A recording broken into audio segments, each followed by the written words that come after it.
As I was measuring next door, we want to make sure we hit every single part of your legs. Okay, your thighs are just, as the picture showed, full of muscle, heavy muscle. Legs are the biggest muscle group in our body. Okay, there is a lot to be addressed, but there is so much that is ignored. Inner thighs is definitely a piece that gets ignored a lot because our hands fall on our hips. We climb the stairs, we feel the hips a lot. That's something, it just sticks out to us. We feel it, okay? The IT band gets really tight. We don't notice that, but we notice what it causes. We notice that knees get sore. Everybody knows somebody with sore knees. Unless they've gone so long that now their knees have been really affected, the problem is pretty much all in the IT band and the muscles around it. So what we're going to do now is hit the inner thigh, which has got several groups of muscles. Okay, so everybody can pretty much at one time or another could feel their biggest muscle down the center. Okay, and there's that adductor magnus, and then there's a handful of other pieces that all need attention.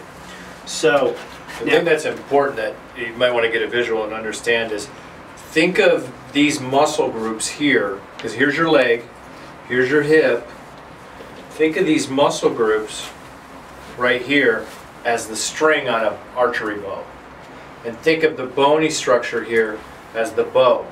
And if these are really super tight, imagine how much extra force is going to be out on the leg, and on the inside of the leg, and on the knee, and on the hip.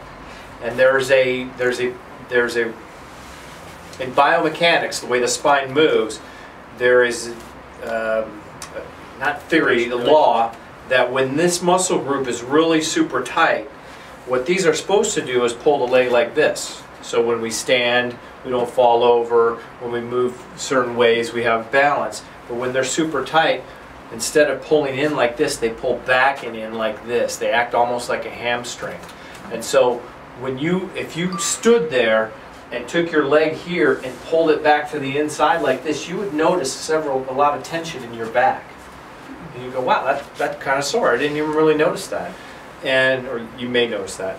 And so what Rob's going to do is put the roller between the knee, not on the knee, and up as far as he can, because he's trying to soften this whole muscle grouping in here. And there's a lot. I mean, look how much space between the inner part of the leg and the bone. So that's quite a bit, and that's why this is an important maneuver. We're going to start off by using this as a spacer.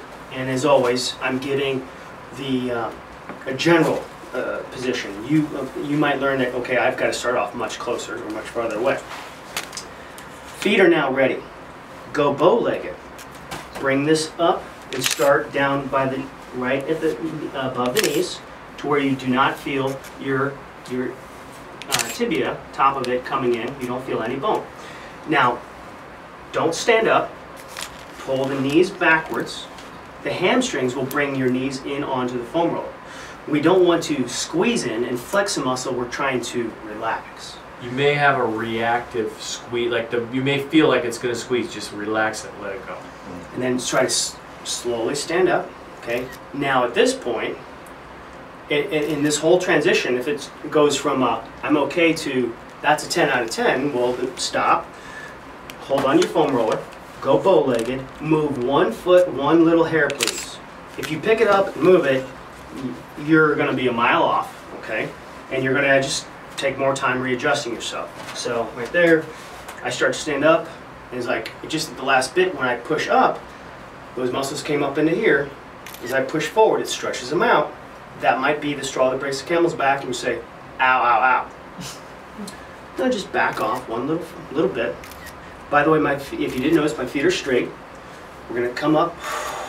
We're going to relax. And the middle part of the feet stay on the ground. After you come bow-legged and get your foam roller, keep the middle part of your feet on the ground. Don't get them so close that you're standing like that. If you think you're fine and you're pronating and you're going to tell me I don't need to do this, I'm going to say, then how come your body won't let you put your feet down?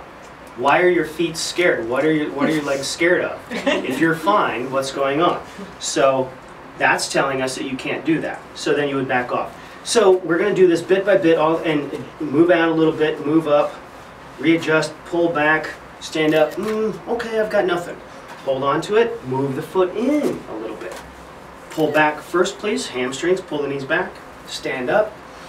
Okay, I'm almost there, readjust next time, perfect for that spot. Sit there, breathe. You can do a little advanced piece by just slowly rolling back and forth. You can do a little advanced piece. Now we can actually roll with it. Moving the hips, we can actually go up and down now. Okay, and you're going to take that all the way up to the groin. Now, this foot position I like to say is phase one. So there's a lot of different pieces, and this after you've gone top to bottom and you feel really good, I would want you to go pigeon-toed from the hip up, turn the whole leg in just a smidgen, and start all over again.